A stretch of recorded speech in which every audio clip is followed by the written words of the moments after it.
Señoras y señores, en otras noticias, grábenme muchachos, en otras noticias, estaba al pendiente de este caso y vamos a hablar de él en unos minutos. Una denuncia de presión de los panistas en la capital mexicana contra colegas, amigos del Soberano, pero antes me dicen que ya entró al sistema antes de ir con Alfonso Flores Durón y Enciso, director editorial del Soberano. Déjenme, y grábenme muchachos, déjenme recibir a la senadora por Morena del estado de Guanajuato, Antares Vázquez Alatorre, a quien le agradezco siempre su disponibilidad y sus ganas de hablar sin censura. Antares, ¿cómo le va? Muy buenas noches. Muy contenta de estar con ustedes otra vez, ya sabes que me da mucho gusto verles siempre. A mí también me da mucho gusto, aunque me duele en esta ocasión preguntarle su opinión. Celaya, Guanajuato, la ciudad más violenta del mundo. Se ha anunciado en esta encuesta, en este termómetro de seguridad, y a nadie le puede, a ningún mexicano le puede agradar esta terrible distinción. Entiendo que muchos digan, pues ahí está, con un pinche gobernador panista, ahí están. No. A nadie nos puede causar algo positivo el hecho de que Celaya, Guanajuato, aparezca en el primer lugar como la ciudad más violenta del mundo. Antares, ¿qué piensa usted, senadora? Es gravísimo. Lo que está pasando en Guanajuato desde hace años es muy grave. La escalada de violencia que colocó a Guanajuato en el primer lugar nacional en homicidios dolosos desde 2016 es de terror. Ciertamente, Celaya está en primer lugar, pero además tenemos en los primeros 10 lugares otras ciudades de Guanajuato, como son Irapuato y León. Y es muy grave la situación que se vive en mi estado, desgraciadamente, en donde la gente tiene mucho miedo de salir a la calle, miedo de ya no regresar de su trabajo, miedo de que se metan a su casa a hacerles algo, porque todo eso sucede cotidianamente. Senadora, ¿cómo es que llegamos a tener la ciudad más violenta del mundo en México y ustedes en Guanajuato?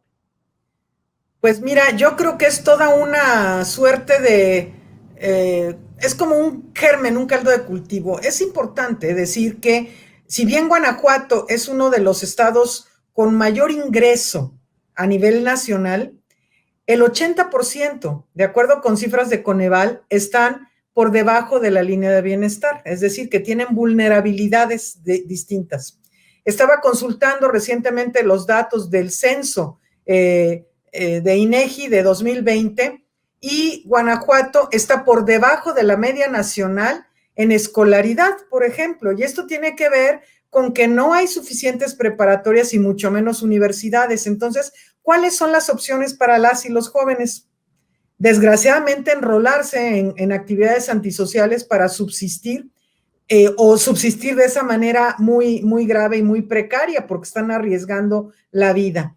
Y esto además sumado con las cuestiones que tienen que ver con el huachicol, porque Guanajuato pues es un estado de los que son cruzados por todas partes por ductos de Pemex. Tenemos la refinería de Salamanca y a pesar de que se ha hecho un gran esfuerzo, entonces los grupos criminales que se dedicaban al huachicol han ido diversificando las actividades hacia extorsión y secuestro express y una serie de cosas terribles. Y además llama mucho la atención que cuando ha habido capturas de gente vinculada con estos grupos delictivos, frecuentemente son liberados porque las carpetas de investigación a cargo de la Fiscalía del Estado de Guanajuato frecuentemente no están bien armadas.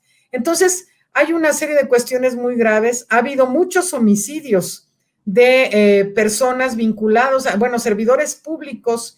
Hay un municipio que es a Paseo el Alto, en el que a nosotros nos asesinaron a nuestro candidato en el 2018, quedó como candidata después su esposa, que es quien gobierna actualmente, y le han asesinado a 12 funcionarios públicos de su administración. ¿Cómo va a ser eso? O sea, es una situación muy grave. son regiones completas que están asediadas por el crimen organizado, y a pesar de que el gobierno federal hace un grandísimo esfuerzo en posicionar allí a fuerzas federales, pues también hay problemas muy serios con las policías municipales cuando las hay, porque en muchos municipios hay mando único que depende del gobierno del estado. Entonces es una serie de complicaciones graves. Antares, y este es el Guanajuato cuyo gobernador no quería formar parte de los esfuerzos de seguridad y se rehusaba, y este gobernador que siempre ha querido tapar el sol con un dedo. Ahí sí lo voy a decir, y ahora sí que, perdón, me vale que me digan que lo estoy politizando, pero pues no me la chiflen, que es cantada. Exactamente, o sea, hay una serie de cosas, porque efectivamente en el mes de junio, julio, que estuvo el presidente en Irapuato con el gobernador, cuando lo vimos todos muy nervioso y dijo que ya, ahora sí ya iba a ir a las reuniones de seguridad pública, pues tampoco va, o sea, sigue sin ir, pues. A lo que me refiero es que sigue sin ir. Y más allá de ir, tampoco hay necesariamente un esfuerzo suficientemente coordinado. Como vemos, se informa cada mes de la situación de seguridad pública a nivel nacional, y en todos los estados, excepto en Guanajuato, la incidencia de homicidios ha ido a la baja. En Guanajuato no. Eso es muy lamentable, porque la gente está muy angustiada. Estamos, porque no es algo que a nadie le guste vivir de cerca ni saber de nadie. Es decir, ninguna persona merece terminar sus días de esa manera. Bueno, Antares, déjeme hablar de otras cosas, porque también en el Senado las cosas están candentes. Por ejemplo, la reforma judicial, que han dicho que es el principio de la dictadura de López Obrador, esta reforma que amplía o ampliaría el periodo de Arturo Saldívar al frente de la Suprema Corte de Justicia de la Nación. Ya hay toda una oposición, no solamente de los de la oposición política, sino en medios de comunicación, expertos constitucionalistas, analistas, en fin. Deme su opinión acerca de estas reacciones ante lo que ustedes decidieron en el Senado. Mira, Vicente, es muy importante que la gente se entere de que el tema de prolongar 2 años la estancia del presidente del Poder Judicial, de la Suprema Corte de Justicia, no es para nada la parte medular de la reforma. Esta reforma se ha estado trabajando desde que llegamos nosotros a esta legislatura en el 2018, se ha estado hablando de eso. Como sabes, se ha hecho un cambio, una reforma muy importante al Poder Ejecutivo. Hemos hecho reformas muy importantes a la manera de actuar del Poder Legislativo, y faltaba el judicial. Esta reforma ha costado mucho trabajo porque había una serie de resistencias, pero ha sido muy consensada tanto en el legislativo como con el Poder Judicial mismo y el Poder Ejecutivo, y además se ha hablado con muchas personas de las que están vinculadas con la impartición de justicia, colegios de abogados, en fin, diferentes organismos de la sociedad civil, y se logró una reforma que, si bien es perfectible como cualquiera de las reformas, permite ir sanando muchas de las cuestiones que estaban mal en el Poder Judicial. Para nadie es un secreto que en el Poder Judicial había también la llamada mafia del poder, ¿verdad? Que es muy importante que la gente conozca antecedentes. El Poder Judicial en México, tanto a nivel federal como a nivel estatal, está copado sobre todo por el PAN. ¿Y por qué por el PAN? Porque a cambio de favores del PRI, cuando eran minorías o casi equivalentes, está bien, no me des esto, pero me das un juez, me das un magistrado, me das un ministro. Y así se fueron haciendo ellos el control del Poder Judicial. Esto viene desde la época, desde los 2000, desde fines de los 90, y empezaron a avanzar en eso. En la época de Calderón se fue profundizando, y en la de Peña Nieto todavía más. De tal manera que todo resolvían ellos así, con un Poder Judicial a modo. Para nadie es un secreto tampoco que la mayor parte de la gente que tiene que enfrentar un proceso judicial se encuentra con la impunidad o con sus asuntos, bueno, sí, sin resolver, o a lo mejor con penas injustas. ¿Cuántas veces hemos escuchado de sentencias injustas, de gente que está en la cárcel sin haber cometido un delito? ¿Cuántas veces hemos visto que hay juicios ya sean mercantiles o civiles que benefician a una cierta empresa, a un grupo de personas influyentes. ¿Cuántas veces hemos escuchado del nepotismo al interior del Poder Judicial?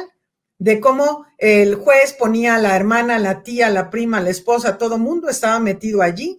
Entonces, Oiga, todos estos vicios han estado perpetuándose en el Poder Judicial.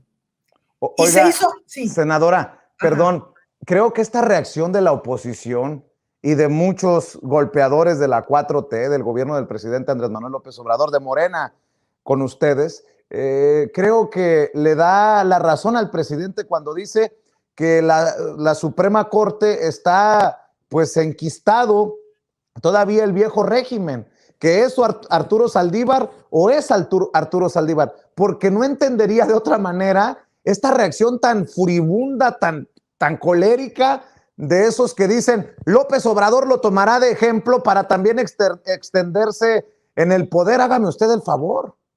Es muy ridículo porque déjame decirte que este tema se modificaron 5 leyes y ordenamientos, que son leyes generales, no la Constitución, en donde se pone orden en diferentes temas, nada más que por la profundidad de la reforma, o sea, la reforma legal se hace y ocurre en un día, pero la transformación del Poder Judicial que está implicada en esa modificación legal va a tomar un tiempo, o sea, no es algo que a partir de hoy ya pasa esto, no, hay que hacer una limpia, se tienen que hacer muchas cosas. Entonces se necesita la garantía de que eso transite. Te voy a poner un ejemplo de algo que no ha transitado y que se hizo una reforma hace mucho. Más o menos como el 2011, eso es la ley de remuneraciones de los servidores públicos, se dijo que nadie podía ganar más que el presidente. Y ahí siguen ganando más que el presidente. ¿Sí? Porque está en la reforma, está en la Constitución, ¿eh? En la Constitución y en un transitorio de esa reforma se puso cómo deberían ir los ministros de la Corte y demás bajando los salarios. Eso nunca ha ocurrido, así que no es suficiente con la reforma legal, se necesita una voluntad política para poder hacerlo. Entonces, como parte, o sea, toda la reforma se hizo. Al final de la sesión, estábamos ya en la presentación de reservas, que todos los partidos presentaron reservas. Yo misma presenté reservas para modificar alguna cosa. Es importante que la gente conozca del proceso legislativo. Los dictámenes se generan en las comisiones. Entonces, las comisiones hicieron un dictamen o un dictamen que incluía la reforma de todos estos ordenamientos. Se aprueba primero en lo general, ya estaba aprobado en lo general, pero después las senadoras y senadores podemos reservar algún artículo en el que queremos perfeccionar alguna cuestión y se tiene que someter a votación en el Pleno. Estas reservas que hacemos las senadoras y senadores se hacen directamente en el Pleno, no en las comisiones, así que no estaba en el dictamen. Las reservas que yo presenté, que presentó el PAN, que presentó el PRI, que presentaron todos los partidos, no estaban, por supuesto, en el dictamen, sino que se van subiendo en la medida de que va solicitándose. Hay un periodo del proceso en el que se dice, yo quiero presentar una reserva, ¿no? Entonces se van desahogando una por una y se vota si se admite a discusión o no, o si se admite que se cambie lo que el senador o senadora está pidiendo. En ese ejercicio de las reservas, el Partido Verde presentó una reserva para añadir un transitorio para prolongar el mandato del actual presidente de la Corte y de algunas personas del Consejo de la Judicatura. Es importante que sepan, el Consejo de la Judicatura es el que se encarga, por decir así, de las medidas disciplinarias al interior del Poder Judicial. Entonces, pues a mí me pareció bien. Se leyó en la tribuna, yo tampoco conocía la reserva, pero la secretaria en funciones leyó la reserva que presentaron los senadores del Partido Verde y me pareció bien. Y además la votamos a favor, no nada más los del Verde y los de Morena, ¿eh? Hubo senadores del PAN y del PRI que votaron a favor. Entonces, excepto Movimiento Ciudadano, que desde antes anunció que todo le iba a votar en contra y todo votó en contra. Pero pues son sus rollos estos de política. Esta adición del transitorio nos pareció bien a más de 80 senadores. Así es. Entonces, se vota así. Ahora andas diciendo, primero dijeron que era un madruguete, dijeron que no se leyó, dijeron todas cosas que es muy evidente en los videos que no eran ciertas. Y luego andan diciendo que es inconstitucional. No es anticonstitucional porque no es prolongar el periodo de todos los presidentes que sigan de la Corte, sino de ahora. Es un artículo transitorio que permite hacer valer esta reforma y que se consiga en el periodo que esté establecido en los artículos transitorios. Oiga, y otra cosa, ajá, los del PAN son los que menos deberían de dárselas de muy santos, porque el propio Arturo Saldívar dijo que fue víctima de las presiones del que fue presidente del PAN, el descarado de Felipe Calderón. Y en el PAN, ahí nunca metieron la mano. Me da risa que publican: las y los senadores de Acción Nacional solicitamos a Arturo Saldívar que, en congruencia con sus argumentos anteriores, renuncie a la propuesta del Partido Verde impulsada por Morena y sus aliados de ampliar su periodo. Golpe de Estado, Suprema Corte de Justicia de la Nación. Y nunca dijeron nada porque Calderón los ninguneaba, los quería ningunear cuando fue presidente. Pues, ¿cuál congruencia? Oye, y tampoco dijeron nada cuando Zedillo quitó a todos los ministros de la Corte. Nunca dijeron nada, ¿eh? Ese no fue golpe de Estado. Para empezar, mira, en esa publicación que hacen hay varias cuestiones falaces, ¿no? Por ejemplo, le piden a Arturo Saldívar que él renuncie a un mandato legal. ¿Cómo? Si él no puso ese transitorio, lo pusimos los senadores. Entonces, ¿cómo renuncia a algo que se le está mandatando desde afuera? Segundo, hablan de un golpe de Estado. Estas gentes no saben qué es un golpe de Estado. Por favor, si la derecha se ha dedicado a generar golpes de Estado, y los golpes de Estado no son a través de un ordenamiento legal, claro que no. Los golpes de Estado siempre son ilegales. Entonces, hablan de muchas cosas que no son ciertas. Lo cierto es que se está tocando sus intereses y por eso están de una manera tan virulenta reaccionando, porque se les acaba el imperio de ese poder, porque lo tenían secuestrado, lo tienen secuestrado. Prueba de que lo tienen secuestrado, todo es a base ahora de amparos. Todas las leyes que votamos nosotros, entonces van y pelean la inconstitucionalidad en la Corte. Todo hacen así. ¿Te has visto cómo frenaron con amparos el Tren Maya, el aeropuerto de Santa Lucía? Ellos pretenden gobernar el país a través del Poder Judicial y eso se les está acabando.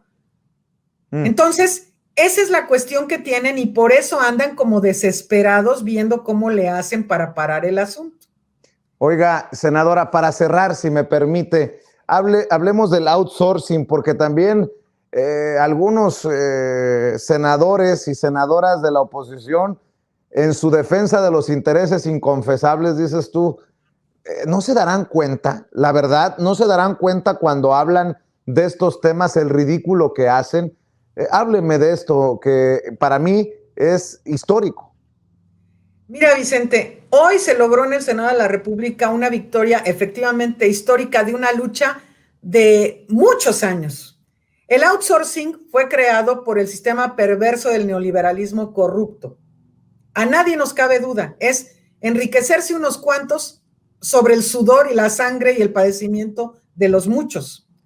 Es la creación de un régimen de esclavitud moderna, en donde miles de trabajadores en México han estado sumidos en una esclavitud en donde sin garantías de ningún tipo laboral, sin ninguna, para tener una pensión, nada de eso, en precariedad laboral han estado trabajando para subsistir, únicamente para sobrevivir. Nosotros desde que llegamos hemos estado impulsando una reforma para regular el outsourcing y hubo intereses muy intensos para frenarla. Se había sacado hace un año en la Comisión del Trabajo una reforma de outsourcing que fue frenada por grupos de interés también. Pero recordarás que hace unos meses el presidente López Obrador logró un acuerdo con las propias cúpulas empresariales para esto. Y ahora logramos sacar una reforma que, si bien es perfectible, avanza muchísimo en regular el llamado outsourcing ilegal. ¿Cuál es la diferencia entre el outsourcing legal y el ilegal? El outsourcing legal es cuando tú subcontratas a una empresa que te provee un servicio especializado para la tuya. Por ejemplo, si tú tienes una escuela y tienes todos tus sistemas de cómputo, tus servidores y todo, y tú contratas a alguien especializado para que te administre la red de tu escuela, tu internet, tus servidores, tus computadoras, es legal. ¿Por qué? Porque tú no te dedicas al tema de las computadoras ni de los sistemas computacionales. Pero lo que sí es ilegal sería que tú como escuela contrates a los maestros vía outsourcing, porque tu tarea fundamental es la educación y es lo que hacen los maestros. Y así estaban muchos. Es ilegal, por ejemplo, que en una fábrica que se dedica a hacer zapatos, los obreros de esa fábrica sean contratados mediante un outsourcing. A partir de ahora ya es ilegal, porque se dedicaban a contratar a los obreros y cada 6 meses les cambiaban de razón social y les hacían perdedizos los repartos de utilidades, porque como no eran empleados de la propia empresa, sino del outsourcing, entonces no, tú no tienes reparto de utilidades, ¿no? Entonces son este tipo de cosas que se acaban. Nosotros aprobamos esto el día de hoy, estamos muy felices de poder dar a las y los trabajadores mexicanos este regalo en este tiempo que es fundamental, porque ha sido una lucha de mucho tiempo, de muchos años, de muchas personas han dejado la vida en esta lucha y hoy se logra y seguimos haciendo historia.